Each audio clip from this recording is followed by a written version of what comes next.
थोड़ी होगा, बैठ जाइए। सरकार की ओर से जो उत्तर आया है, माननीय सदस्य पूछ रहे हैं प्रश्नोत्तर काल भी आप ही का है, 10-11 क्वेश्चन में 6 क्वेश्चन विरोधी दल का है, आप क्यों डिस्टर्ब कर देते हैं विरोधी दल के लोगों का? महोदय, सरकार ने जो उत्तर दिया है कि राज्य कर्मियों को वेतन भत्ता, पेंशन एवं ग्रेच्युटी आदि केंद्र के कर्मियों के संरूप देने के लिए सरकार नीतिगत रूप से बाध्य नहीं है। मैं सरकार के इस उत्तर को सरकार के 3 दस्तावेज के आधार पर चुनौती देता हूं। मैं सरकार से जानना चाहता हूं कि क्या यह बात सही है कि दिनांक 21/11/97 को बिहार सरकार तथा राज्य कर्मियों के प्रतिनिधियों के बीच में समझौता हुआ, जिसकी कंडिका 7 में निर्धारित है कि केंद्र के अनुसार ग्रुप इंश्योरेंस एवं ग्रेच्युटी देय होगा। नंबर 2, क्या यह बात सही है कि इसी आधार पर दिनांक 2/1/98 के आदेश के गठित फिटमेंट कमेटी के टर्म्स एंड रेफरेंस में यह लिखा गया कि केंद्र के समरूप हूबहू वेतनमान, भत्ते एवं सेवा शर्तें दिए जाने को फिटमेंट कमेटी रिपोर्ट देते समय ध्यान में रखेगी? महोदय, समझौता चाहे किसी निजी 2 व्यक्तियों के बीच का हो या सरकार और राज्य कर्मियों के बीच, उसका मूल्य वही रहता है।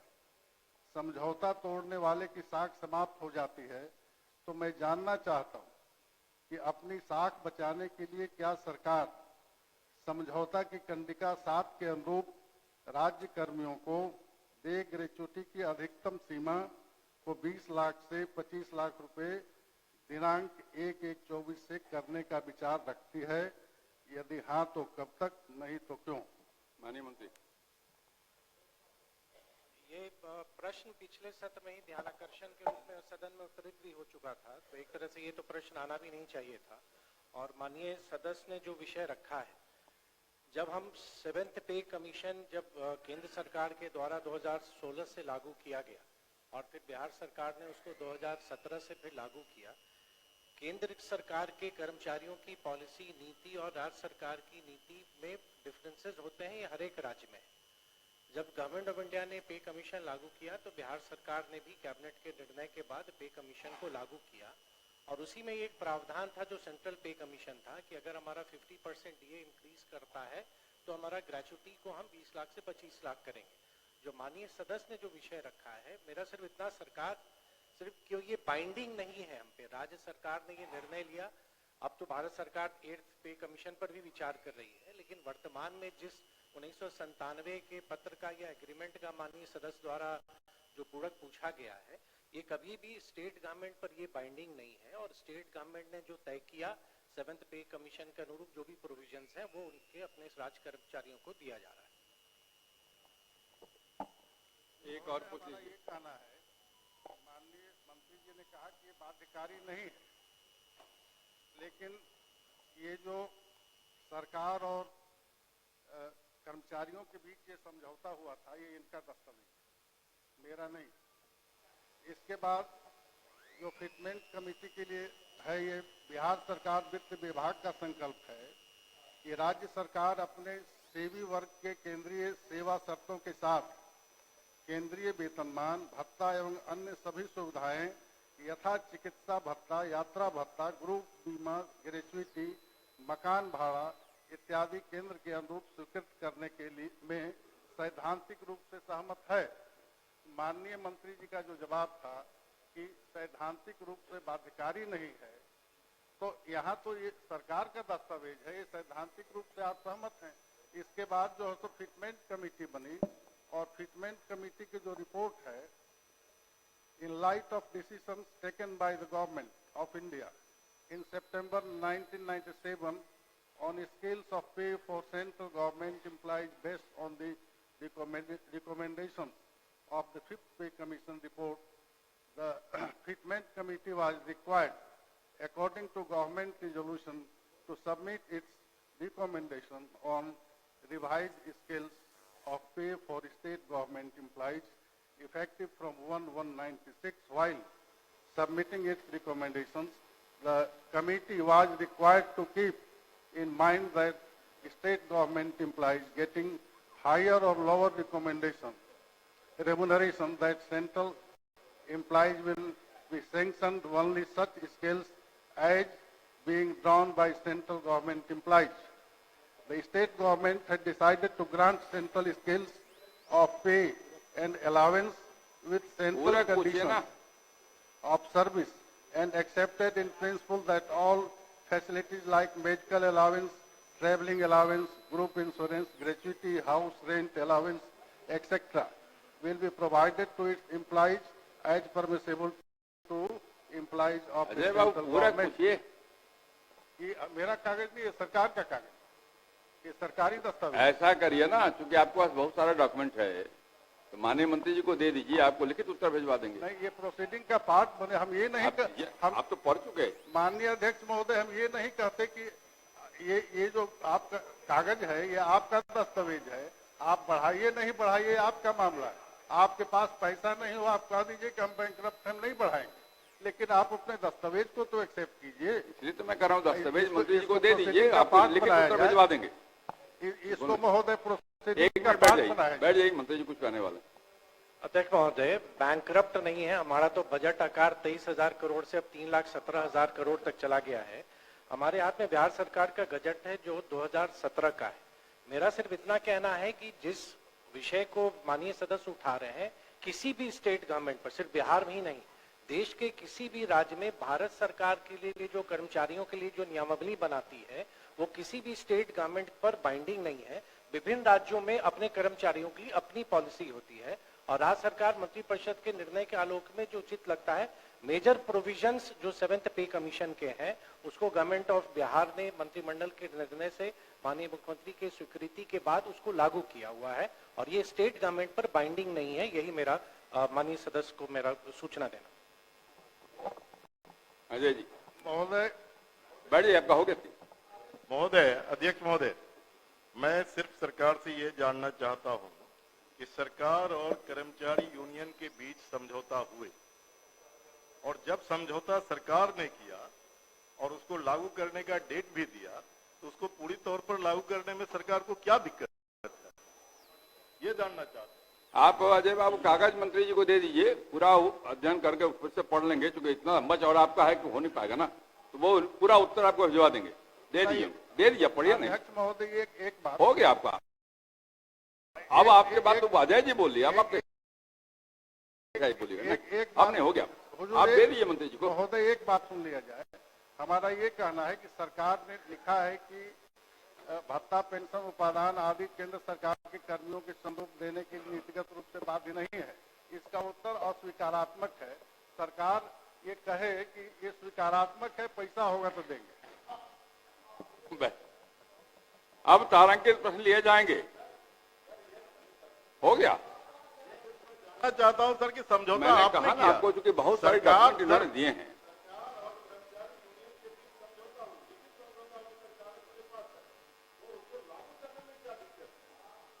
समझौता सिर्फ को दबाने के लिए होता है। अजय जी, तो समझौते का कागज उन्होंने पढ़ के सुनाया। बैठ जाइए ना, आप बैठ जाइए, आप पहले बैठ जाइए ना। उन्होंने उसको भी पढ़ के सुनाया है, इसलिए मैंने कहा उनको कि सब कागज उनको दे दीजिए और वो लिखित उत्तर उनको भेज। श्री संजीव कुमार, पूरक पूछिए संजीव जी। अध्यक्ष महोदय, मैं जो उत्तर आया है उससे मैं संतुष्ट नहीं हूं। मैं माननीय मंत्री जी से आग्रह करता हूं कि उत्तर में दिए हैं हर जोरावरपुर पंचायत नया गांव है और कोलवारा है और साथ में डोएठा पंचायत है, यहाँ पे बैंक की दूरी 4 से 6 किलोमीटर पे है और वो जो है वहां पे सिर्फ ग्राहक सेवा केंद्र खुला है। उसका एक सीमित दायरा होता है, 10,000 से 25,000 तक का ही ट्रांजैक्शन उसमें होता है। उससे ज्यादा ना बैंक ना किसानों को लोन का सुविधा उपलब्ध हो पाता है। इसलिए मैं आग्रह करता हूं कि ठीक है, आपने उत्तर में लिखा है कि यहाँ पे जो ये दिया जाएगा, जो भी बैंक का सुविधा दिया जाएगा वो बैंक पे निर्भर करता है, लेकिन सरकार के स्तर से उपरोक्त जगह पे एक शाखा खोलने का प्रस्ताव बैंकों को भेजा जाए। मेरा ये आग्रह है माननीय मंत्री से। आपका आग्रह मंत्री ने सुन लिया है, कुछ बोलने वाले हैं माननीय मंत्री? अध्यक्ष महोदय, जो माननीय सदस्य ने जिन गांव का विषय उठाया है, हमने उत्तर में स्पष्ट किया है कि वहां पे बैंकिंग सर्विसेज, मतलब किसी भी व्यक्ति वहां पे बैंकिंग सर्विसेज से वंचित नहीं है।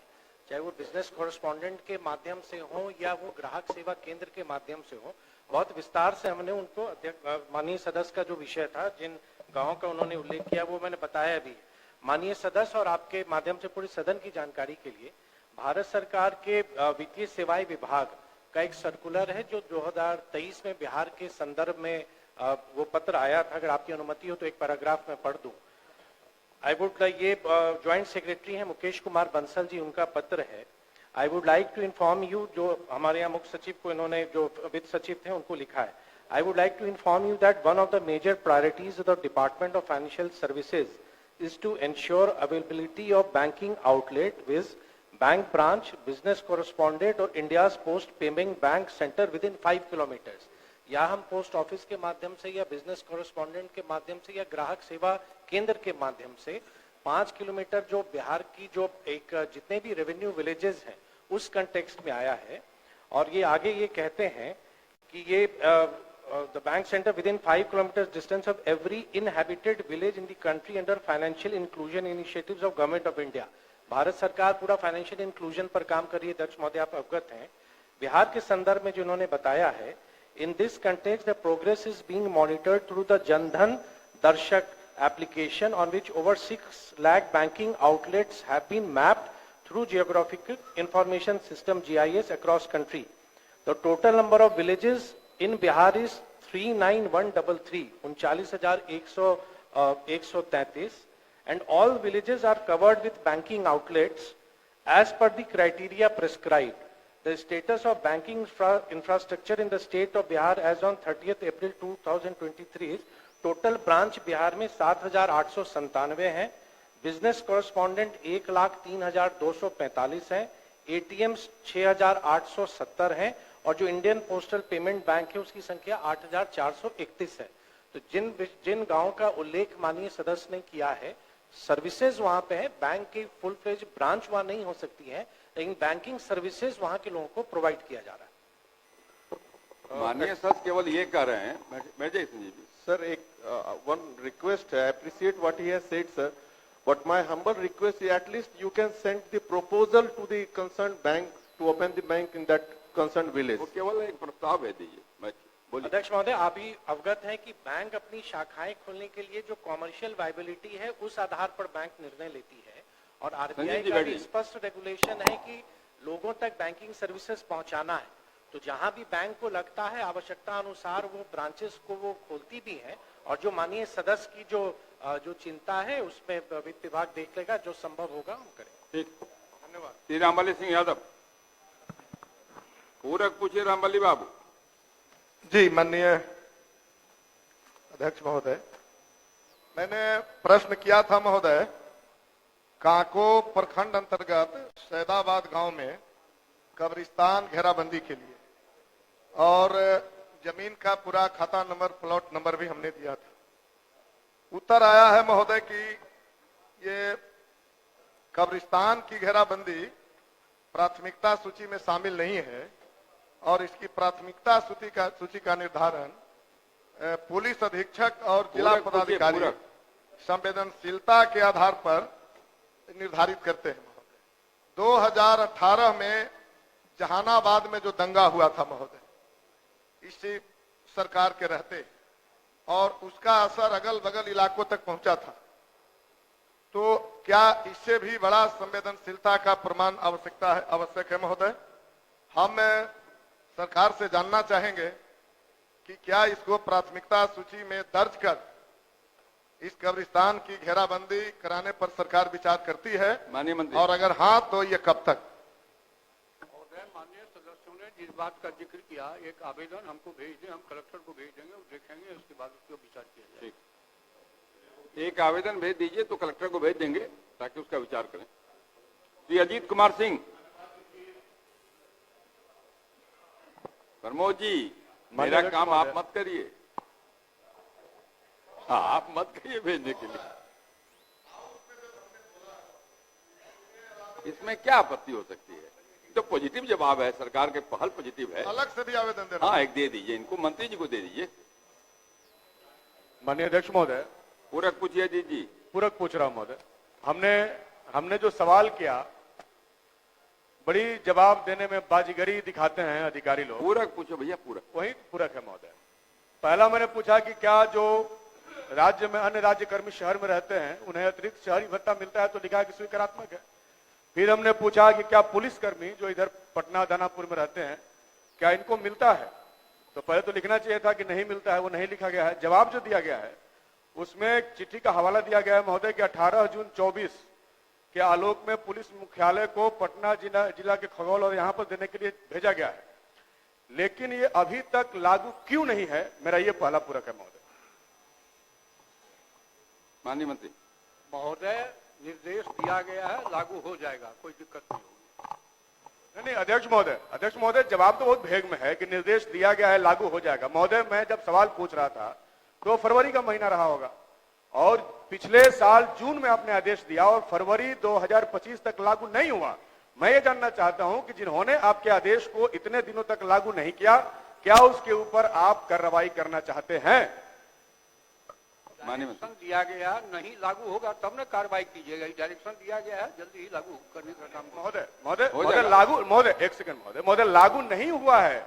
एक तो बात है कि लंबे समय से इनको नहीं मिलता है, दूसरा जब सरकार ने 2024 में इसका फैसला किया 6 महीने से लागू नहीं हुआ, तो हम कब तक माने कि लागू होगा? जब 6 महीना लागू नहीं हुआ तो ये जवाब देना कि लागू हो ही ना जाएगा, ये तो गलत जवाब है महोदय। जवाब ये दिया जाए कि लागू सरकार के आदेश को महोदय हम लोग भी जितना 4.5 वर्षों में समझे हैं कि अधिकारियों को 15 दिनों में लागू करना होता है। अगर उन्होंने लागू नहीं किया तो ये सरकार का, बिहार सरकार का अवमानना है महोदय, माननीय मंत्री जी का भी अवमानना है। तो उनके ऊपर एक्शन कार्रवाई करेंगे कि नहीं करेंगे और कितने दिनों में इसको लागू करेंगे हमको बता दें महोदय। माननीय मंत्री। जल्द से जल्द लागू कर लिया जाएगा, नहीं करने पर कार्रवाई की जाएगी। ठीक।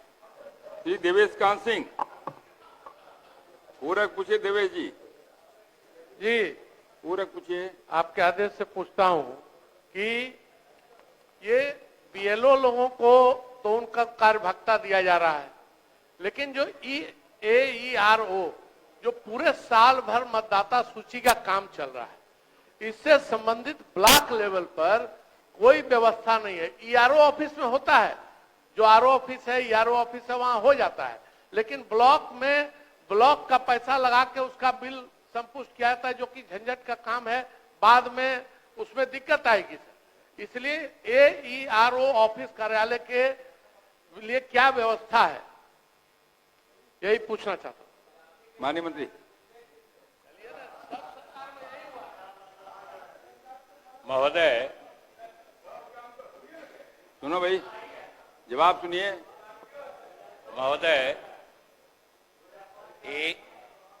ये जो बीएलओ को भत्ता दिया जाता है इसलिए कि बीएलओ की जिम्मेदारी है कि वो अपने जो मूल कार्य है उसके अलावा बाकी समय में, जो सब लोग को कम से कम हमारे साथियों को पता है कि बीएलओ प्रायः शिक्षक होते हैं और कुछ दूसरी सेवा से भी होते हैं, उनकी ड्यूटी है कि वो अपना काम करने के पश्चात गांव में घर घर घूम के वो मतलब डेटा कलेक्ट करेंगे या मतदाता सूची को अद्यतन करेंगे, इसलिए उनको भत्ता दिया जाता है।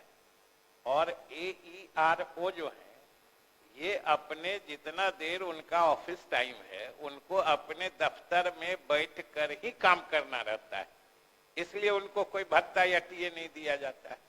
ये लोग तो घूम घूम के घर घर जाके न कलेक्ट करते हैं और अपने दायित्व के अलावा करते हैं, और AERO के तो दायित्व में ही शामिल है महोदय, इसलिए उनको नहीं अलग से दिया जाता। मैं जो पूछना चाह रहा हूं वो अलग विषय है। बीएलओ को भत्ता मिलता है, वो अपना काम करते हैं, सरकारी पदाधिकारी हैं, चाहे AERO भी अपना कार्यालय में काम, लेकिन उससे संबंधित जो AERO कार्यालय में प्रखंड स्तर पर जो बैठकें होती हैं उससे